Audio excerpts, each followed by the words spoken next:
So welcome to the Quality of Mind Transforming Business podcast. This is where we explore the new game-changing understanding that can unlock new levels of performance, resourcefulness, and well-being in the workplace. Join us if you want to be part of the new breed of leaders in business. Join us if you're fed up with the conventional echo chamber.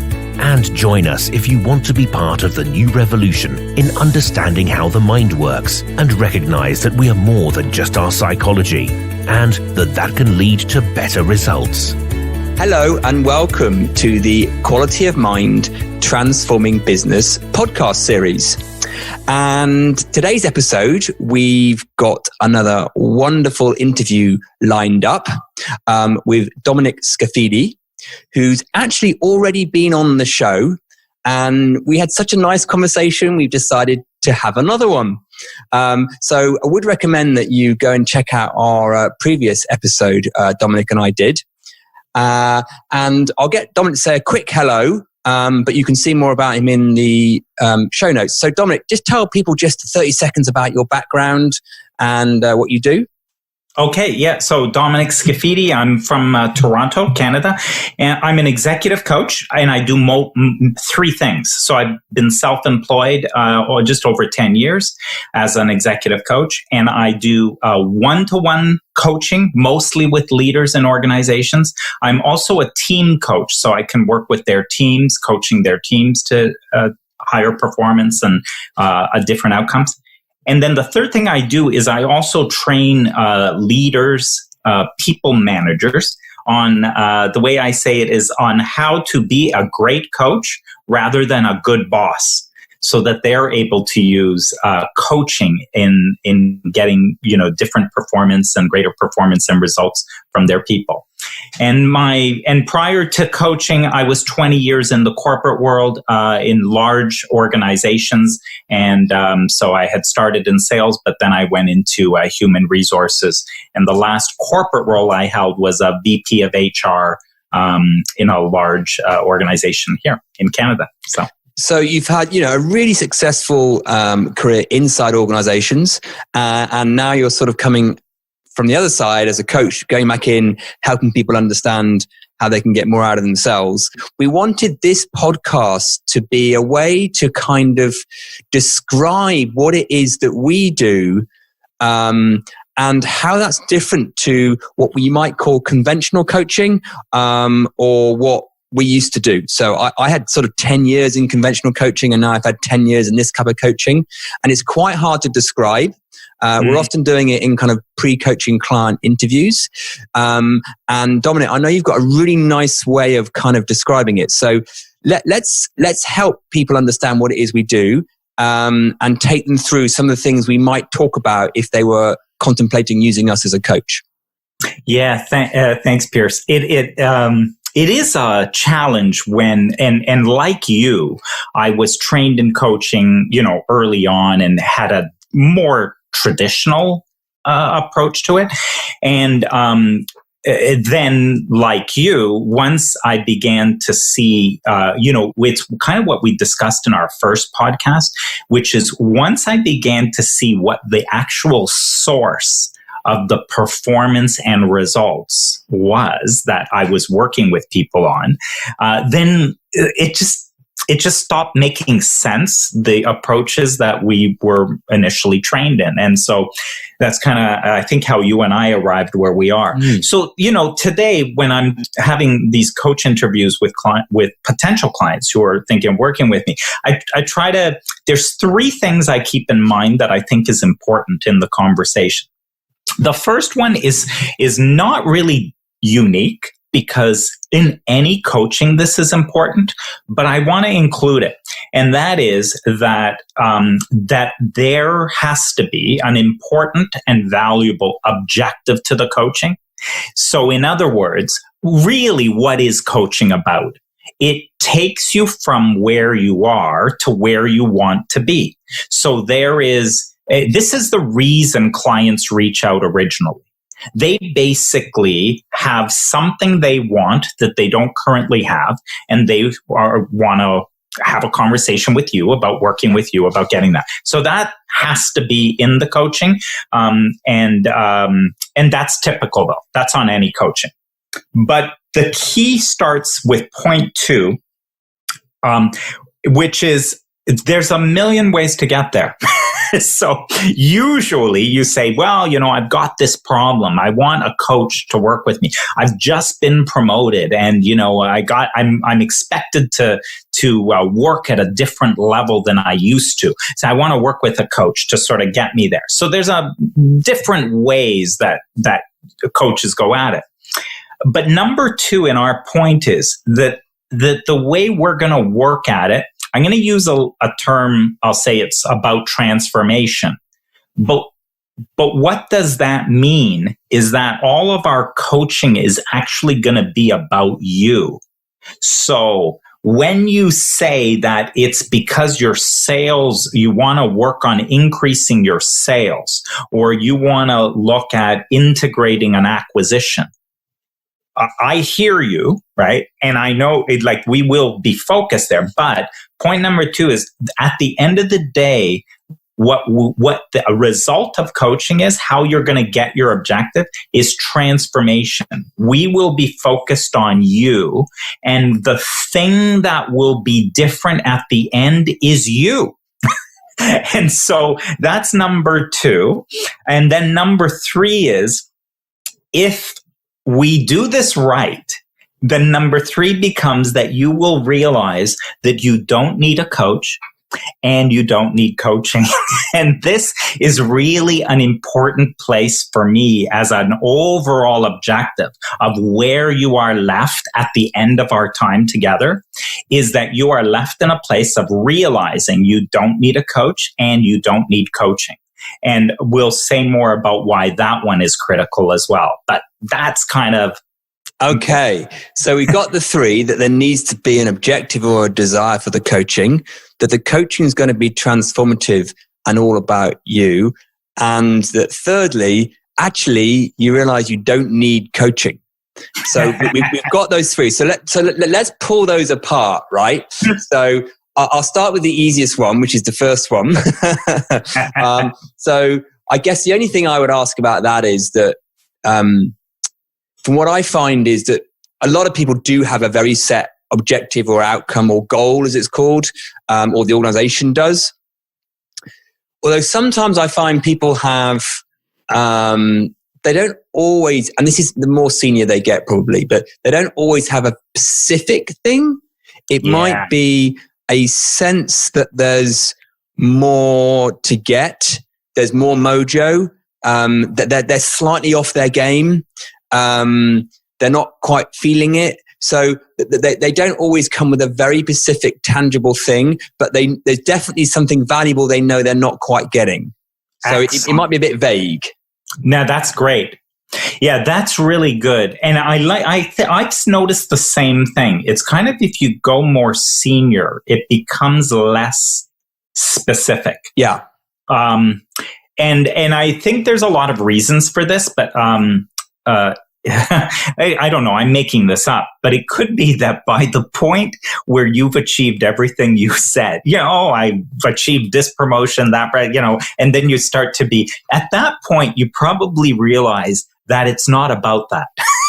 Yes. There's this other thing that you sense is missing, or not missing, but like you can feel it, which will eventually link to point number 2. But, so you're right.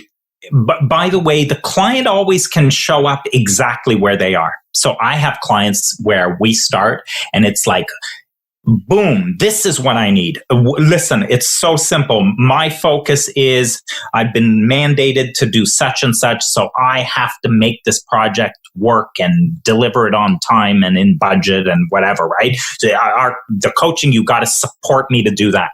It's so specific, right? The 2 others who are like, well, they promoted me. I used to be a director. Now I'm the vice president or of such and such. And they told me I need to operate at a different level and that I need to be more, they said, you've got to work on your executive presence. They said that. And the client basically has no idea what this is about. And that's okay. So it doesn't matter where they're at, because what I do is I know where we need to start. Yeah. So if they're coming in and it's vague and ambiguous, that's not a problem, because that can be the beginning of how we start, is around getting more clear.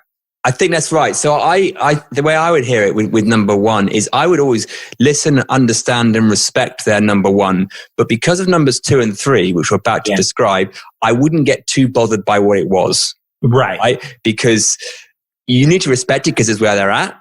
And it's usually what's got them across the line to invest the time, money, and resource to do the coaching. Yes. And I'll hear it out and I'll understand it. But because of the next 2 things we're going to say, it isn't actually that important. I love that. Yeah. Because see, that's the thing is I respect it for sure, because that is the basis upon which they're deciding to invest the time, money, resources into the coaching. And so I respect it in that they've determined already that this objective is worth the investment for them. So of course I'm going to respect that. But the way I'll say what'll go into 2 and 3 is I am going to deliver so much more than that.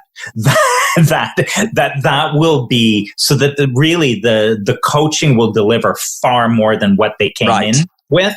Right. And that not to minimize, because we actually need it. It's essential because it's the most important excuse to have this conversation, which is going to go beyond what they think they're coming for. But this conversation will go beyond that and it will deliver beyond that. However, it's weird because you can't have this conversation without that kind of specific, because that's what gives us focus and it's what gives us an anchor that makes this very practical.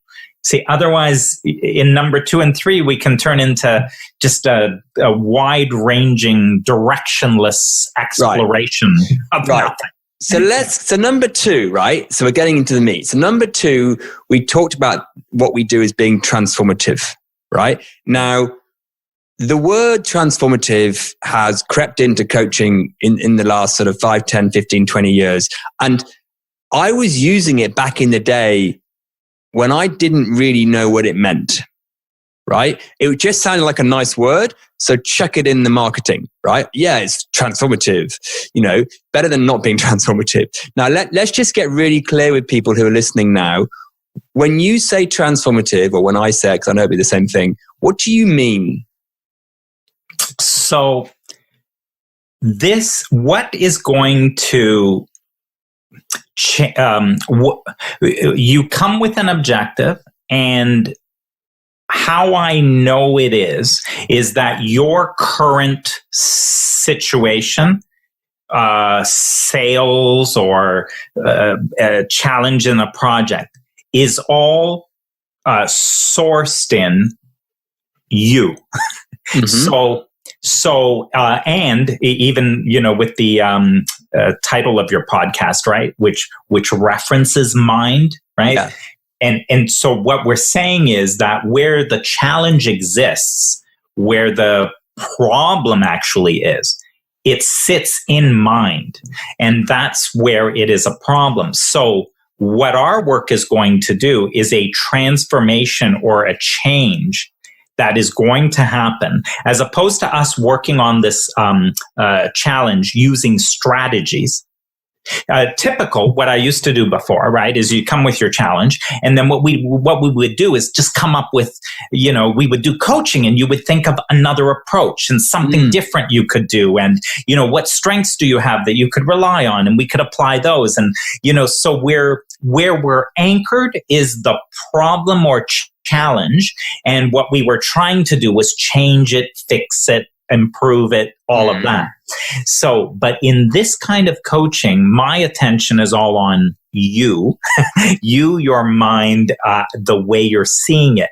And what at the end of the day is, as you now, step up to being an executive, or you become someone who's got a higher level of sales or whatever that performance is, the thing that actually changed is you, and even how you see yourself. This is the transformation. Who you know yourself as, that's the part that transforms. That's the part that changes. Right. Now, let's just drill down a bit further onto what we mean by you. Because people might be thinking, oh yeah, okay, you. So you mean my understanding of my personality, my character, my traits, my style, maybe, it's a DISC, it's a Myers-Briggs, it's a strength indicator, Now that's not what you mean by you. Right. That's, good question and good challenge there, because everything you know about you and everything you think you are is not it. Exactly. So that would be the most succinct way to say it. So who you really are is far more than you think. And that is where the coaching plays. So if we did go through what's your personality and what's your assessment, all we're doing is making clear who you think you are. Yeah.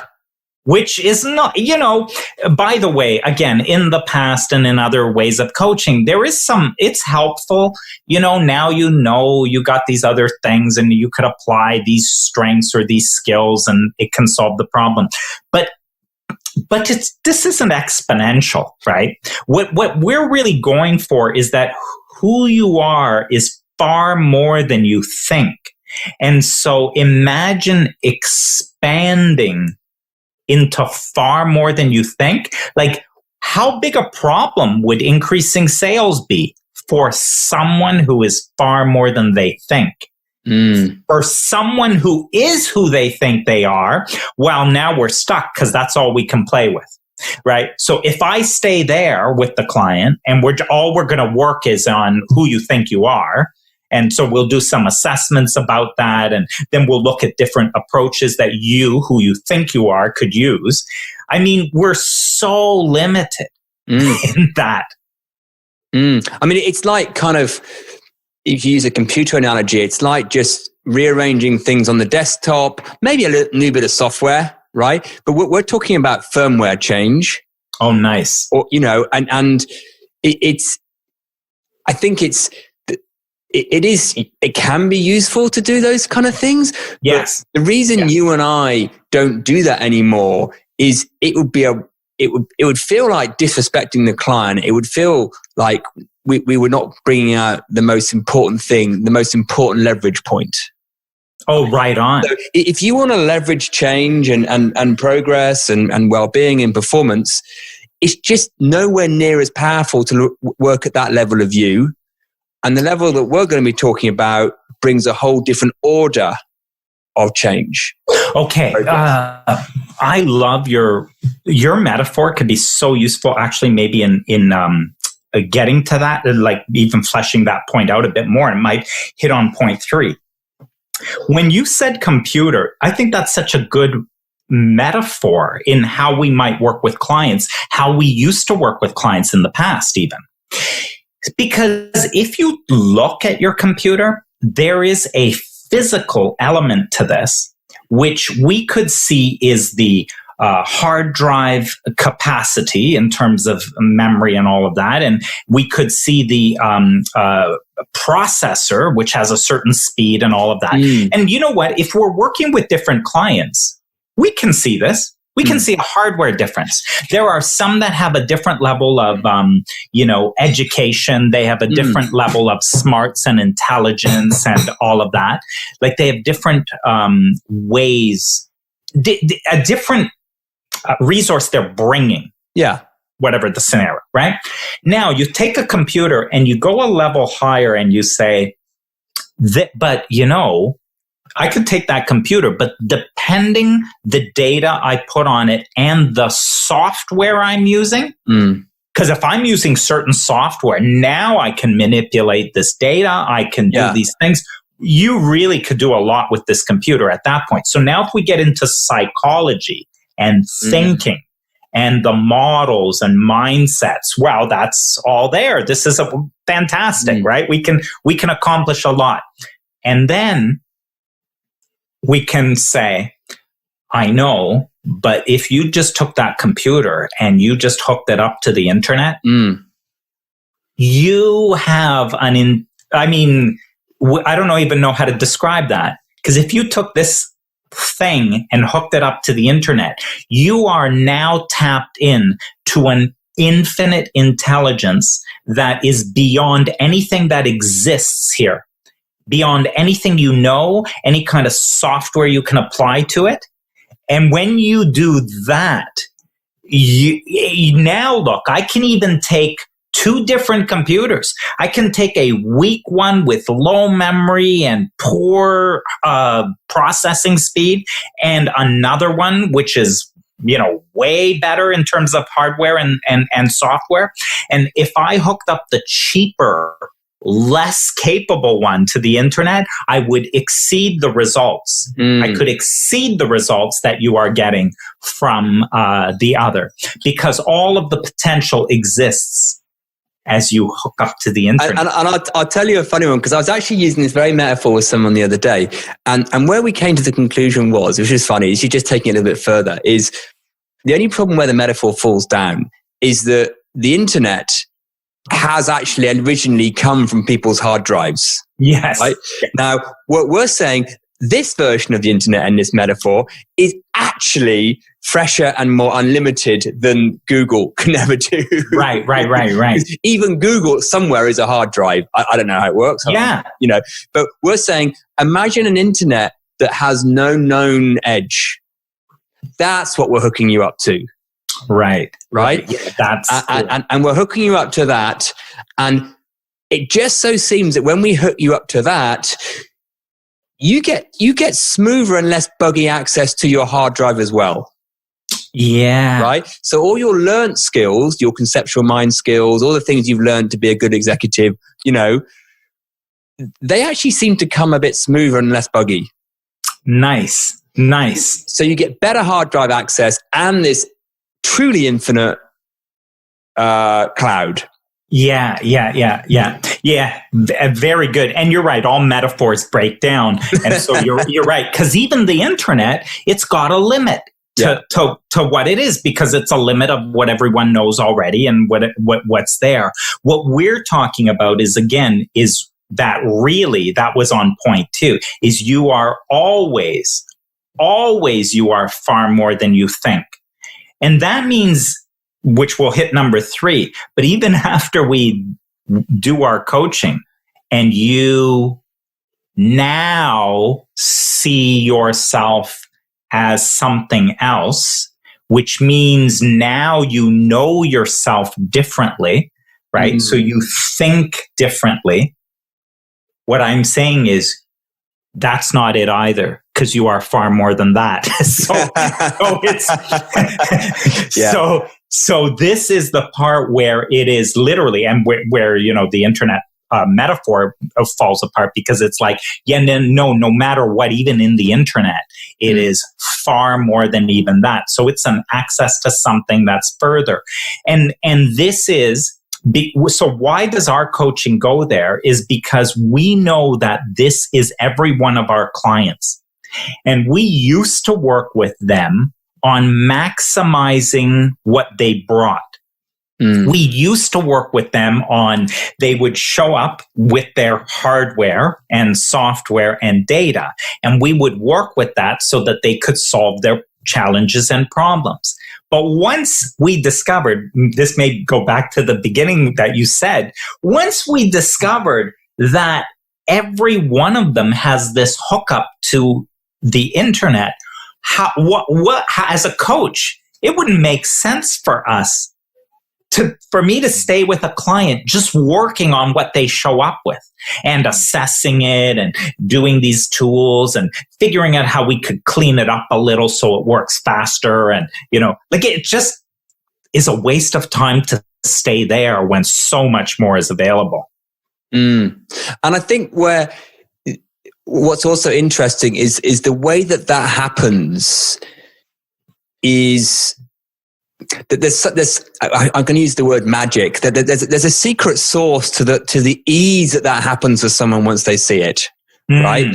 Whereas in the past they may have been good at sort of knowing how to program themselves to get better at things, knowing how to learn, and that took a little bit of effort, but they were probably good at that, which is why they've succeeded in the organization. Yeah. And the metaphor I would use there is they got very good at rowing, right? Okay, so that they were strong, they were resourceful, they were smart, they're intelligent, they could get stuff done. And what we show them is, hey, there is another little bit of the system you're not seeing, which is the wind or the current, right? And once you understand how that works, you have a much more infinite, as we just talked about, but almost effortless way to achieve great results. And you tune into that, which you kind of were anyway, because you couldn't not, because you're a human, part of the human system. But you allow that to come through a lot more. So there's almost an effortless ease to this achieving a load more. Yeah. And I think that's so important for people to grasp, that you're not going to achieve more because you're going to have to work harder. Okay, I'm so glad you brought up this point. We almost could have specified that as another important point, because see, this is sometimes a challenge for clients to understand, because it's not what they're used to. When you said effortless, this is essential in the kind of coaching that we do, that I do. So I'll use some other words about this, but it's what makes this different is anything that we have accomplished with the client must be. So let's do the opposite. In the past, and with a lot of traditional, what you accomplish with the client are some new behaviors, actions, approaches, and strategies. So these new ways, which are better than their old ways, right? I mean, that was the theory, right? So these new ways now, first off, you better remember them. So somehow you got to keep them on your mind and make sure you know all the steps, right? You're going to influence people with a 5-step process, or how you build trust with a 3-step process. So you got to keep that all on your mind. And number 2 is it's going to take some discipline and some willpower. Yeah. So then now you can really apply this so that you can get better results, right? That we don't do that. That makes no sense to do.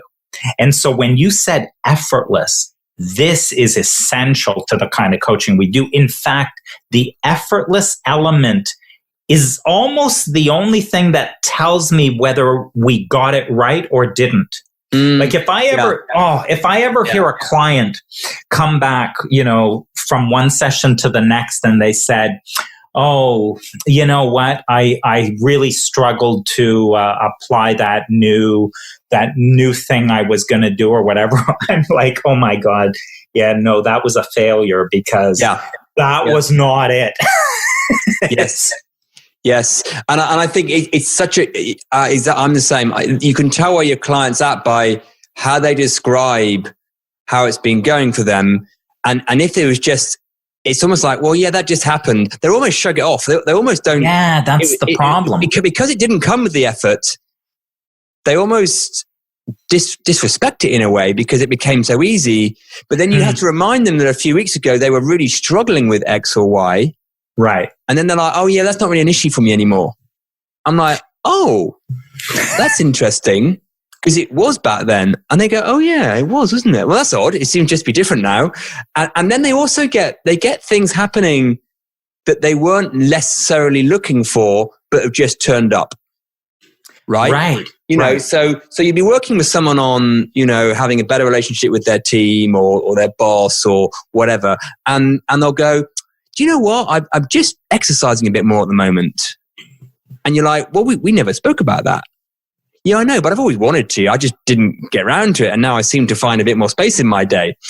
So then that's beautiful, because then you can go, so what level are we working at? Because if we were working at the level of the desktop, the hard drive, we would have had to put a plan in place for you to think of new ways to do exercise, right? And we've had to go through it, and we've had to chunk it through to row your way through that.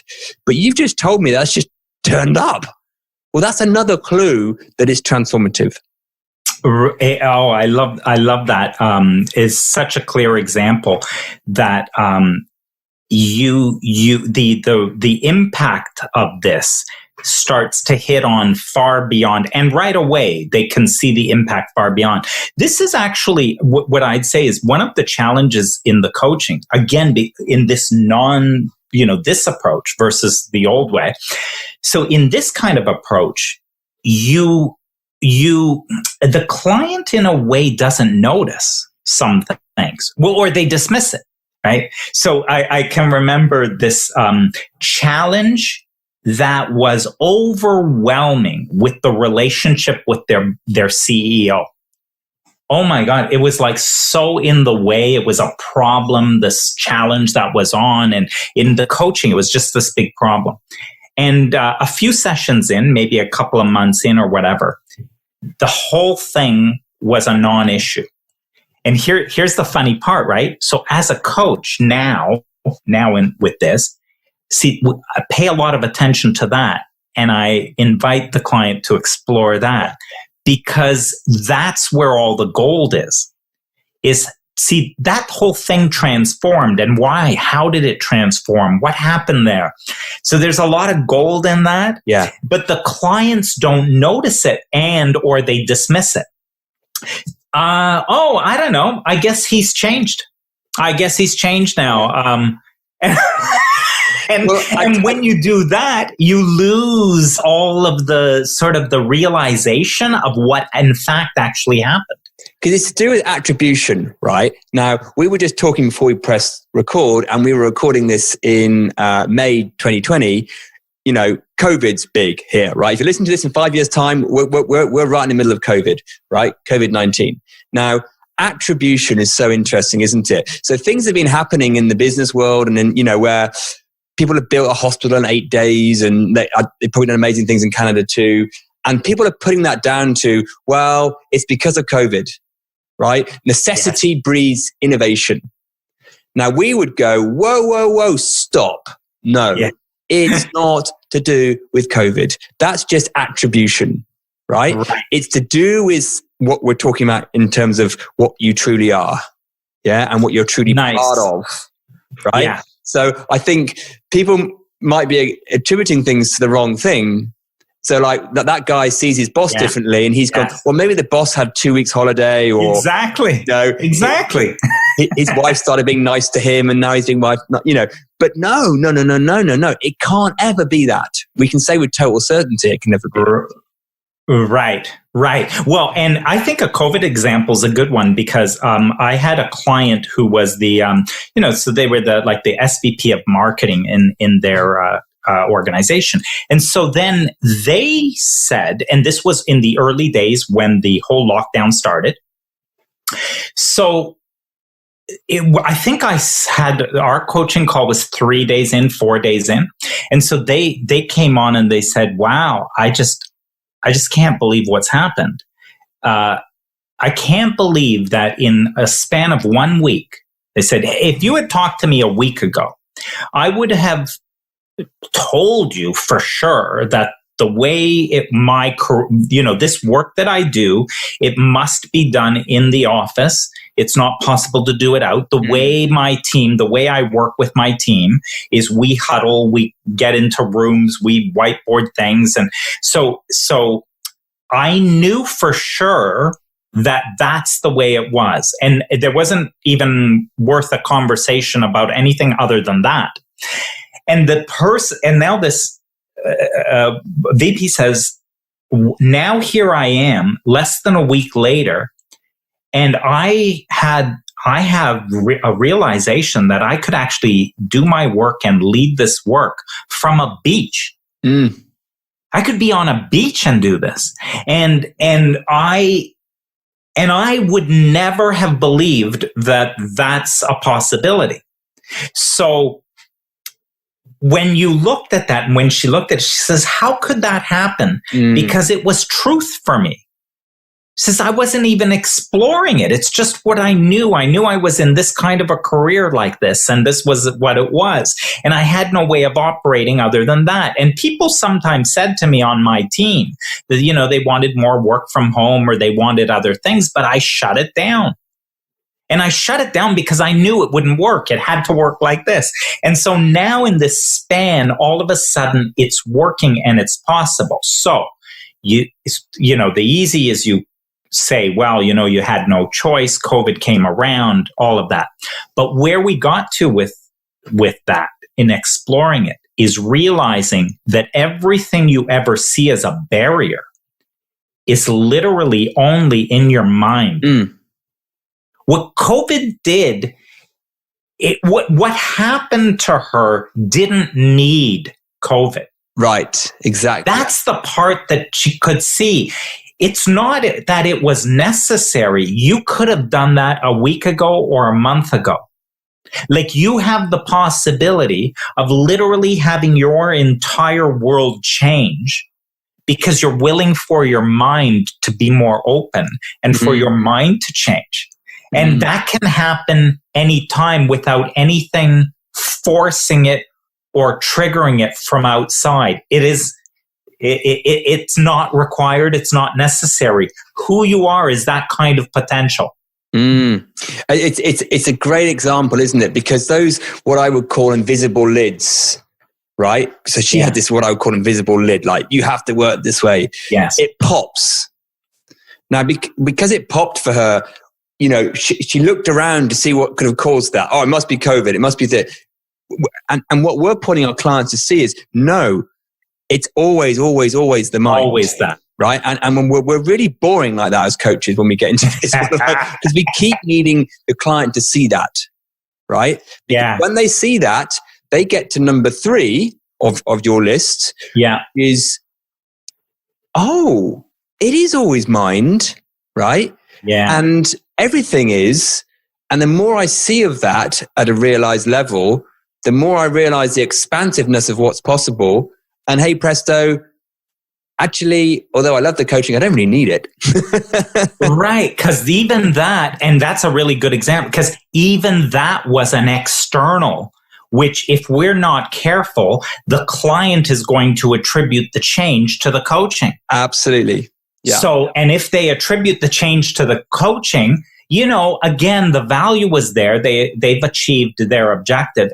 And I'd say in most traditional coaching, they say, well, you did your job. They came to you with an objective. They've received their objective. They said they're happy. They got value from it. And in most traditional coaching, that would be fine. But in our world, to me, that fails. Yeah. If the third one, if they don't have the realization that they don't need a coach and don't need coaching, so what they see themselves as is this potential, this space where of all possibility, then it's suboptimal. Like it's sort of like, I didn't do a good enough job in terms of that engagement. And so that just this idea of of being able to, any problem you have, the realization that anything you have, which is a problem or a challenge, is a self-limitation. Somehow in this, the only reason it's a problem is because the self that I see myself to be is more limited than who I really am.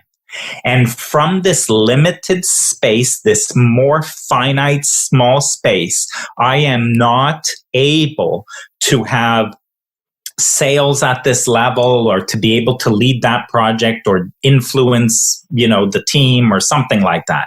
Whatever the limit is. And what gets blown apart in the coaching is that self limit, that who I think I am. And what opens up is, well, then who am I? Then who am I? And by the way, the very next thing you say you are, now there's your new limitation.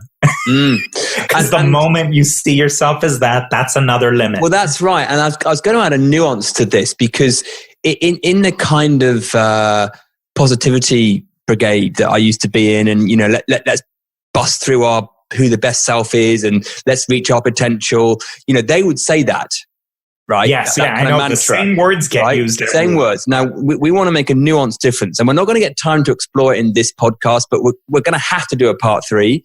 Dominic, it's so obvious, right? Because it's so rich, this. But just to give a little glimpse of that, when we say it's a limitation of self, we're not saying, firstly, we're not saying that's a bad thing. Right? We're not saying, you should beat yourself up because you're limiting yourself, and therefore, have judgment about who you are, and oh no, you're no longer yourself, as if like there's somewhere to get to, because there's nowhere to get to, right? Yes. And we're also not saying self, which you just alluded to, in terms of another set of beliefs about what you are, right? Yeah. We're talking about a self, this is going to sound a little odd, that is pre-psychology, that is pre-personality, character, that is a self that is much more part of the collective infinite potential of consciousness, to chuck a few words in, right?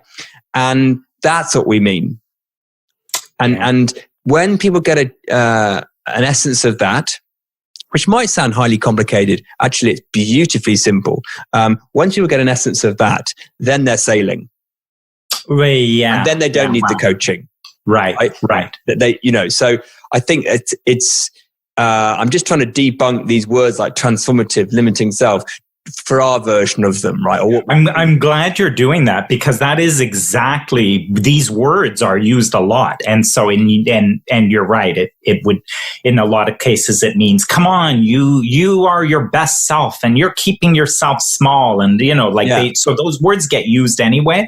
We're not meaning that. And I like that you said that the limiting yourself is not a judgment.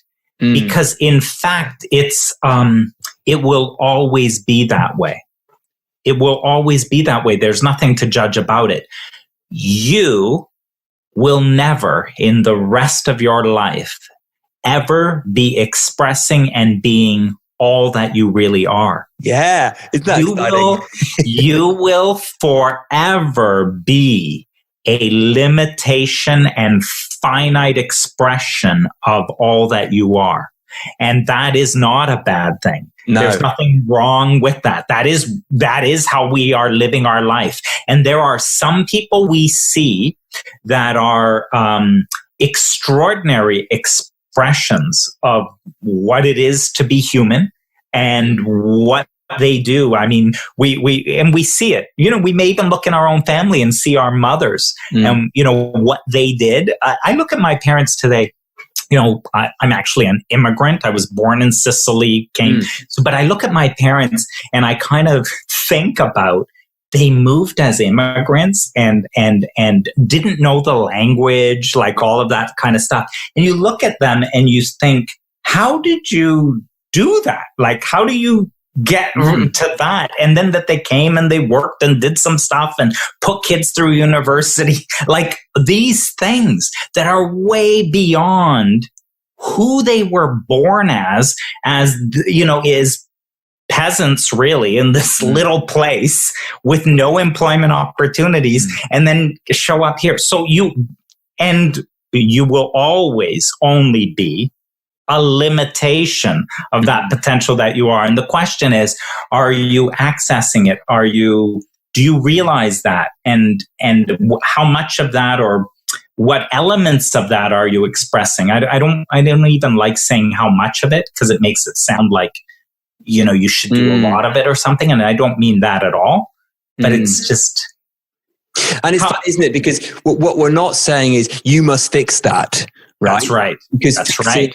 Pay attention to that and fix it, because that implies the judgment. It's more, and it's almost paradoxical. The more you just see that as the essence of what is, the more it dissolves and evolves. Yeah. Right. Yeah. So, and then there's a flow and a dynamism to what it is. And I think that's where people get to. And therefore, again, another sort of why we say you don't need coaching, because there's nothing that needs fixing in that. Because once you see that, there's a automated evolution in that. With some ebbs and flows, and you can't mandate the timing on it. Well, I'll be this version of mine by 2025. No, it's more enjoyable than that. It's more neurotic than that, and it's a weird and wonderful place. That the mind creates, and there's some interesting people that pop up, right? Some of them become president. So it's like that's all it is, and there's such a power in seeing that, and what that brings on board in terms of resourcefulness.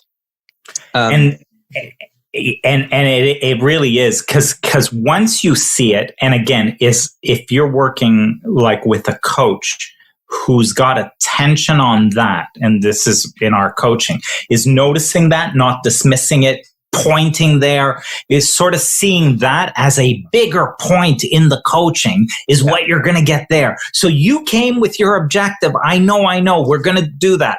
Don't worry. We're going to hit there. We're going to stay focused on the objective. But because we keep pointing to this other element, you can see this other thing. And if you take even in the client marketing VP that I was talking about, you almost can notice that the next time that there's the next limitation around a project that they need to take on, or that she's got to lead, or if she wants to step up to be a CEO or something in her role, she'll be confronted immediately with, no, you can't. No, you can't, because you're missing these experiences and you don't have enough knowledge and you don't have, right? So these limits will hit her, but she's wise to, wait a minute. I used to know a lot of things for sure, and they turned out not to be for sure. So all of a sudden it's less, it sort of has a less of an ability to trick you or fool you into, I just see now the next place that I've limited myself. I can see now who I think I am. That was certainly bigger than I thought before, but I can see now that this is still a limit. Yeah. It's the sort of world inside the world. So time's are ticking, Dominic, and I think we will do, if you're up for it, a number 3, and maybe in the number 3, what would, to give you a heads up about it, listeners, is we'll go into a little bit more about almost the technical side of what we mean by when we say see what you truly are, right? And actually what you aren't, and how we enable that in the coaching, to give people who may want a bit more of a, what are they on about? I'm interested, but I don't quite know. Cool. But I think this episode's been fantastic for giving people, hopefully, a nice indication of what it is that we're doing in our coaching, and how that might be different to what there is available in other coaching, even though some of the wording might be the same. So I'll speak on your behalf, Dominic, I think you'll probably say the same. If people want to know more, just contact us, right? Details are in the show notes. And this might well be a podcast that we send potential clients anyway, just to warm them up, or afterwards or whatever. So really appreciate the richness you're bringing to it. Is there any sort of last comments you want to add as we wrap this one up? I don't think so. I think this has been great capturing of those elements. Yeah. Good. Well, all it leaves me to say is thank you so much for your time. I love these conversations, and listeners, you can probably tell we get a bit carried away. So, so I hope you've enjoyed some of our ramblings, and we will do a part 3 at some point. But Dominic, thank you so much indeed. And until next time. Awesome. Thank you. If you enjoyed listening to this podcast, please reach out and leave us a review and a comment. If you want more info, check out makingchangework.co.uk or Piers Thurston on LinkedIn.